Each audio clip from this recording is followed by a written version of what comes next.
মুসলমানদের কাছে শবে কদর এমন মহিমান্বিত, বরকতময় এবং বৈশিষ্ট্যমণ্ডিত এজন্য যে এই রজনীতে মুসলমানদের পবিত্র গ্রন্থ আল কুরআন অবতীর্ণ হয়েছে। আল্লাহ কুরআনে ঘোষণা করেছেন, নিশ্চয়ই আমি তা অবতীর্ণ করেছি কদরের রাতে।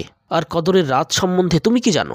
কদরের রাত 1000 মাস অপেক্ষা শ্রেষ্ঠ। সে রাতে ফেরেশতারা ও রূহ অবতীর্ণ হয়, প্রত্যেক কাজে তাদের প্রতিপালকের অনুমতিক্রমে। শান্তি শান্তি বিরাজ করে উষার আবির্ভাব পর্যন্ত।